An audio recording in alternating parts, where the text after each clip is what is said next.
Vous écoutez En provenance des étoiles sur radioanonyme.com. C'est le moment où on s'entretient maintenant avec une sagesse asiatique qui fusionne la passion et le succès. Madame Simonoa, comment ça va? Je vais très très bien, Julie. Bonjour à toi et bonjour à tout le monde. Merci, Simone. Et puis, ça fait un moment qu'on s'est parlé déjà depuis 8 mois entre la première et la deuxième chronique. Qu'est-ce qu'il y a de nouveau par chez vous, Simone? Euh, il y a beaucoup de nouvelles choses, comme des projets que je suis en train de développer.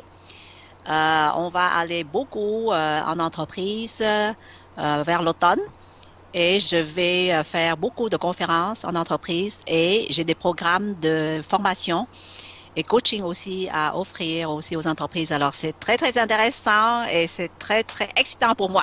Et comme vous voyez, Simone s'occupe du volet entrepreneuriat en provenance des étoiles. C'est pour ça qu'elle est là.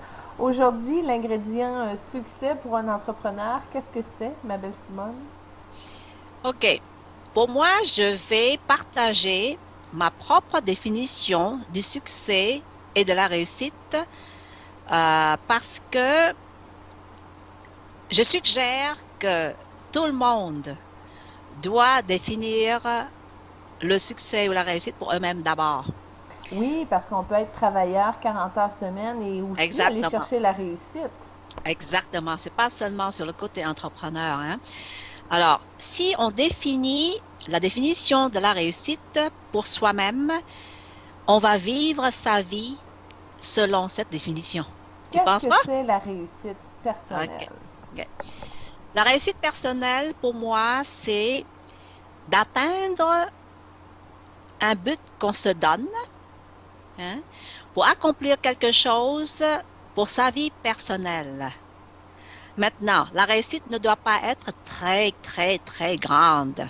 Pas du tout, Julie. Une toute petite réussite, c'est très bien. Et en accumulant beaucoup, beaucoup de petites réussites, ben, ça va monter à une grande réussite après.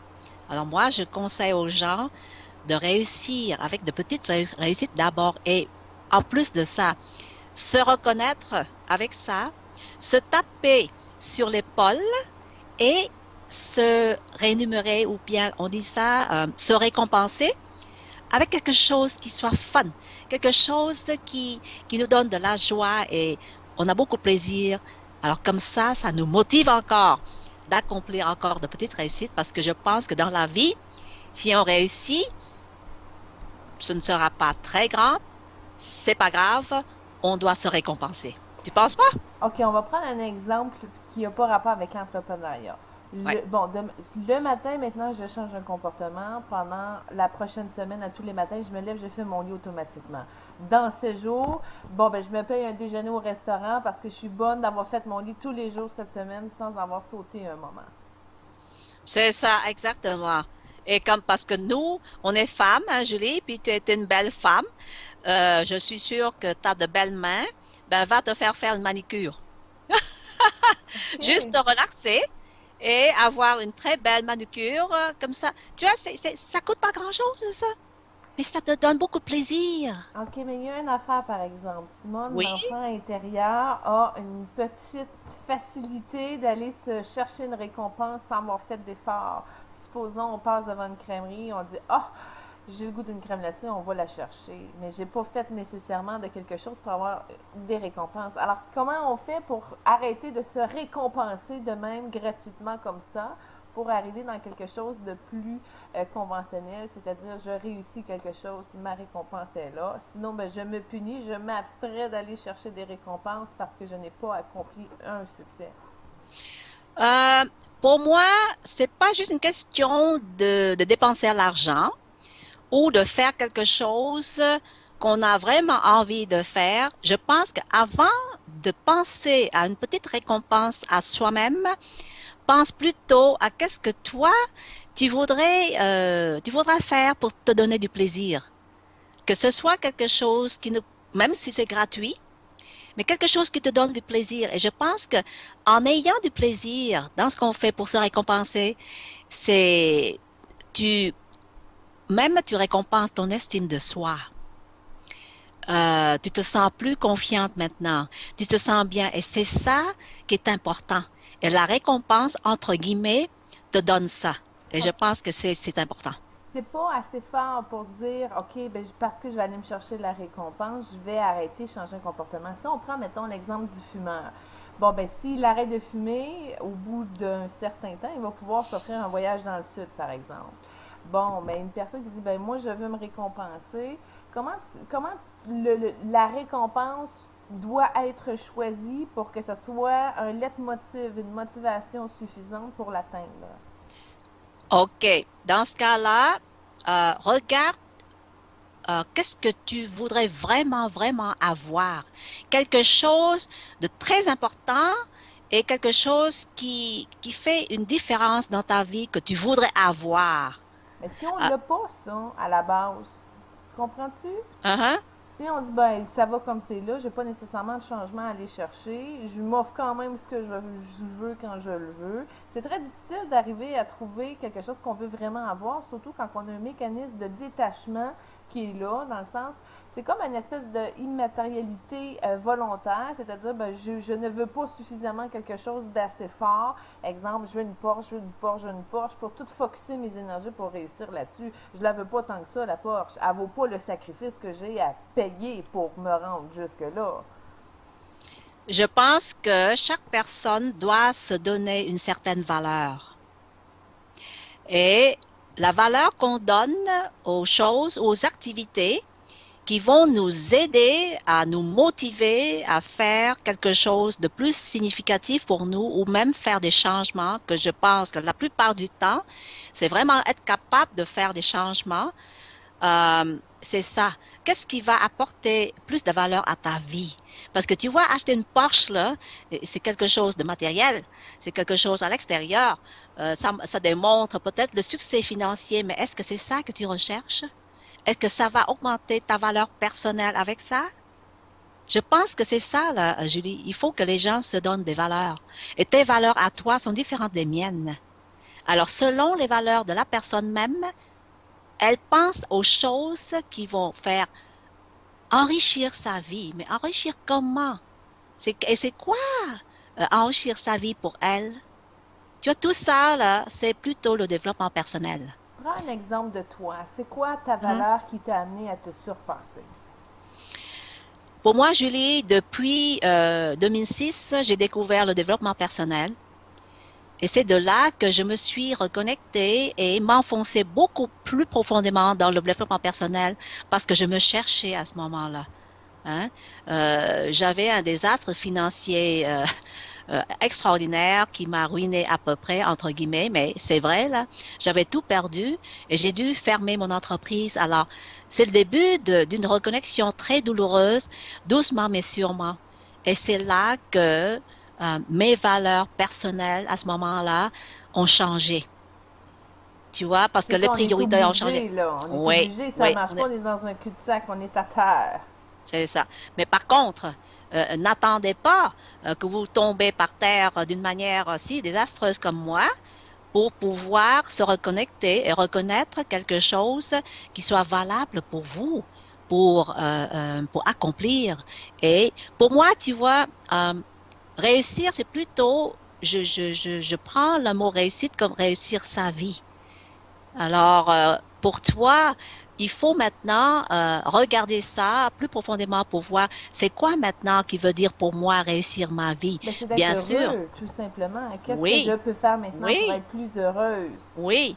OK. Et maintenant, si je revienne au changement, par exemple, si tu as de très mauvaises habitudes, et ça peut être quoi pour toi, et ça peut être une autre chose pour une autre personne, mais débarrassez-vous de vos mauvaises habitudes pour acquérir de bonnes nouvelles habitudes. Et avec ça, je te parie que être heureux, la joie de vivre est là avec quelque chose qui va te motiver chaque jour pour faire des choses qui va rendre la vie plus facile pour toi. Comme un Et ça, ce travail sont, que t'aimes. Ben oui, le travail que tu aimes, ta passion, par exemple, OK? Mhm. Maintenant, comment vivre sa passion d'une manière pleinement, en avoir une croyance en soi totale, sans réservation, pour pouvoir poursuivre sa passion et mais le faire d'une manière intelligente. Hein? J'ai entendu beaucoup de personnes parler de leur passion. Oh, j'aime faire ça, j'aime faire ça. Et il y a des gens même qui parlent, qui disent que j'ai beaucoup de passion. Oui, on peut avoir beaucoup de passion, mais la passion pour se faire vivre, juste une, Oui, Julie, c'est de juste la une. trouver, hein? Oui, la trouver aussi, hein?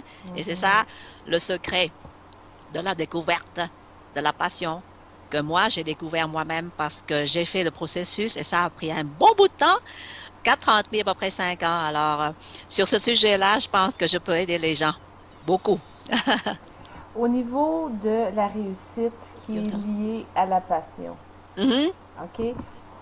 Un coup qu'on l'a trouvé puis qu'on est capable de focuser dans ce sens-là, toi, en tant que coach, comment que tu appuies la personne qui essaie de s'organiser à atteindre ses objectifs? Euh, Est-ce que tu peux rephraser la question parce que j'ai vu là deux choses. Il faut Prends que les deux choses qui sont montées. Vas-y, Simone. euh, tu vois tout d'abord là, il faut que la personne découvre sa vraie passion. Quand je dis vraie, c'est-à-dire la bonne, c'est-à-dire celle qui va durer avec le temps, celle qui va faire vivre la personne et pas seulement faire vivre, mais faire de l'argent. Mais pas faire par l'argent parce qu'on court après l'argent. Non. C'est de travailler moins et gagner plus parce que avec le temps, on devient plus compétente, on devient plus expert dans ce qu'on fait et avec ça, on crée un levier de temps et de talent. Hein? Euh, mais par contre, il faut valider cette passion-là parce que si cette passion-là n'est pas commerciale, j'ai utilisé le mot commercial entre guillemets pour vous dire que si personne n'achète, qu'est-ce que tu offres comme un produit ou un service? Ben, cette passion-là n'est pas commerciale. Comment on arrive justement à lever, bon, exemple, tu te passionnes d'une chose, que tu te lèves le matin, c'est ce que tu as le goût de faire, tu finis de dîner, c'est ce que tu as le goût de faire, toute la journée, tu t'orientes tes énergies là-dessus. Comment tu arrives à un moment donné à lever ça pour que ça devienne rentable? OK. Ben, c'est un processus, hein, Julie. Il y a un processus de quelques stratégies, mais pour commencer là, pour valider cette passion-là, il faut que tu identifies aussi tes forces, ok? Tes compétences. Parce que jusqu'à date, ça dépend à quelle période de ta vie. Une personne plus jeune, c'est différent. Une personne plus âgée, c'est différent parce que c'est toutes tes expériences de vie et surtout tes expériences de travail, des expériences professionnelles. Alors, où tu te trouves aujourd'hui et si tu veux changer de carrière ou tu veux faire autre chose, ben, la passion, c'est-à-dire si tu penses que tu aimes ça, tu ne penses qu'à ça toute la journée, mais tu n'as pas de compétences. Et moi, je peux te dire que euh, l'opéra, c'est ma deuxième passion. C'est une passion très forte même. Je peux te dire même qu'un beau jour, si j'ai plus la possibilité d'écouter les opéras, ben ça va me faire beaucoup de misère. Hein? Mais Simone ne chante pas. Euh, euh, et l'opéra, c'est pas quelque chose que je peux me faire vivre avec, mais je suis très passionnée. Je peux écouter l'opéra le matin dès que je me lève. Durant la journée, après que je travaille, j'ai un break, je peux écouter l'opéra. L'après-midi, la même. Le soir, là, peut-être avant de me coucher, juste écouter l'opéra. Tu comprends ce que je veux dire, là? Oui. Mais c'est pas ça qui va me faire vivre. Alors, il faut analyser ses compétences d'abord. Qu'est-ce que j'ai fait jusqu'à date dans mon travail, dans mes expériences professionnelles, pour identifier, ah, je suis bonne dans ça, là. Je suis bonne dans ça. Mais est-ce que ça correspond avec ma passion maintenant ou non? Alors là, tu vois, juste un très bon exemple. Hier soir, en fait, j'ai fait une belle conférence avec ça et le sujet, c'était ça. Julie, quelqu'un sonne à la porte. Je pense que les gens avec le frigidaire arrivent. OK.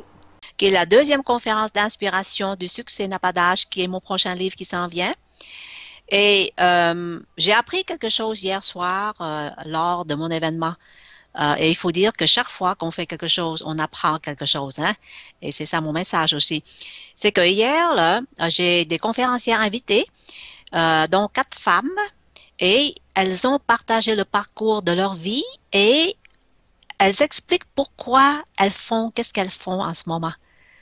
Et il y a seulement deux choses là qui ressortent de tout ça, c'est que elles aiment qu'est-ce qu'elles font en ce moment, c'est-à-dire elle est passionnée de ce qu'elle fait, mais il y a encore quelque chose derrière, c'est que c'est pas seulement la passion, mais il y a aussi la mission de vie.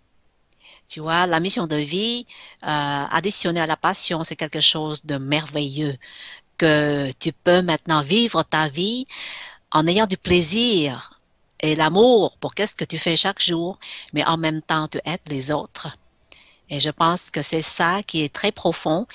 Et les entrepreneurs de nos jours, si tout le monde, j'ai dit tout le monde, hein, Mhm. peut avoir cette attitude, c'est-à-dire on est passionné de ce qu'on fait, mais en même temps aider les autres On et n'aurait plus de problèmes environnementaux, de pollution.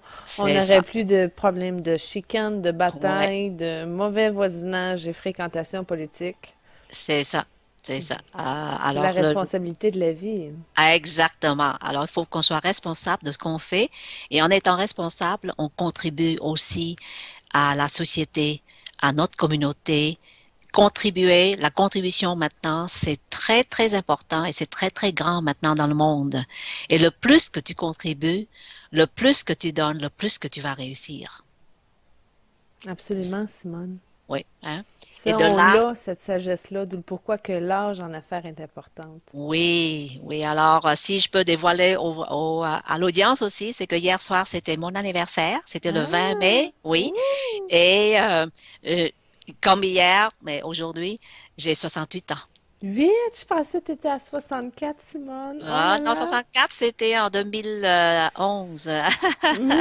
68 ans et toujours Oui, en affaires oui, et oui, passionné de ce oui, que tu fais. oui, oui. Alors, je pense que l'âge pour les gens, je ne sais pas qu'est-ce que c'est pour les C'est gens. habituellement une excuse pour ne rien faire, en Oui, passant. voilà. Alors, moi, j'ai un message ici pour les gens d'un certain âge. On dit les gens d'un certain âge, OK? C'est-à-dire à partir de la cinquantaine. On peut aller même jusqu'à 70 et plus que 70, c'est qu'il n'est jamais trop tard de vivre votre passion, réaliser votre potentiel et être Et de heureux le monétiser. oui, monétiser et être heureux dans la vie. Hein? Voilà. Euh, et en plus de ça, les gens qui ont partagé hier soir, elles sont très honnêtes et c'est très sympathique parce que tout le monde est naturel et on n'a pas besoin d'être une vraie conférencière pour partager. C'est juste partager qu'est-ce que tu as. Ça vient de ton cœur et de ton âme. Alors c'était très, très apprécié hier soir et j'ai eu du courriel ce matin des participants qui ont beaucoup aimé et ils m'ont même complimenté pour qu'est-ce qu'on a fait ensemble. Alors, ça valait la peine, Julie. C'est ça, là. Oui. Je ferme la porte, il y a des voisins. Ah, OK. Oh, Simone, qu'est-ce que tu vas avoir dans ton livre?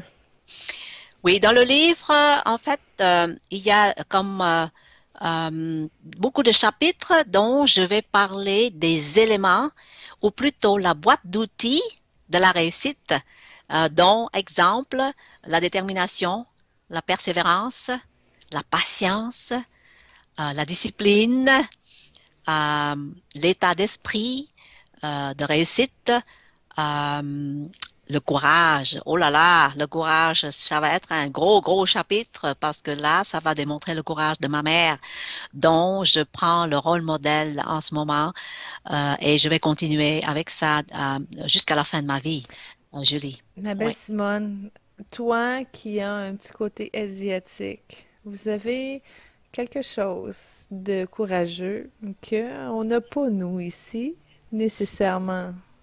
Votre histoire, votre souche, ça amène beaucoup de passion, de déchirement, de guérison.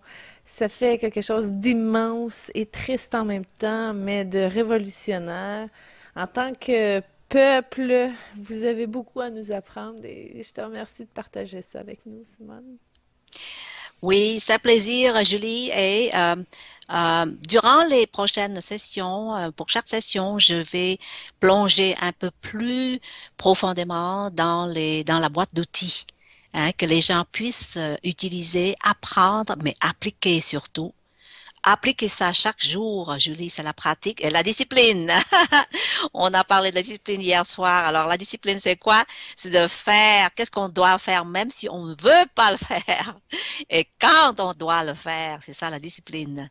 Et la pratique de la discipline chaque jour va apporter des résultats extraordinaires. Peut-être que notre audience n'est pas consciente de ça, mais si petit soit-il, le résultat de chaque jour, de quelque chose que vous pratiquez, ça devient énorme, énorme dans notre vie. Hein? Alors, c'est juste ça. Puis, il faut être consciente que pour avoir de bonnes habitudes, il faut pratiquer chaque jour. Et c'est pas la fin du monde. C'est pas quelque chose de très dur à faire. 30 jours, Julie. C'est juste 30 jours, ça devient une habitude. Alors, pouvez-vous imaginer que vous pouvez acquérir une nouvelle bonne habitude chaque mois? Vous allez avoir 12 nouvelles bonnes habitudes au bout de l'année. Hey! C'est incroyable, ça! Alors, tu Ça vois? mérite des belles vacances de récompense, Exactement, hein? exactement. Simonoa, je te Oui. remercie beaucoup. Si vous voulez joindre Simone, vous allez via radioanonyme.com et dans l'onglet En provenance des étoiles, vous allez retrouver les coordonnées de Simonoa. Merci beaucoup, Simone. Bon succès et passion. Au plaisir, Julie. À la prochaine. Merci beaucoup.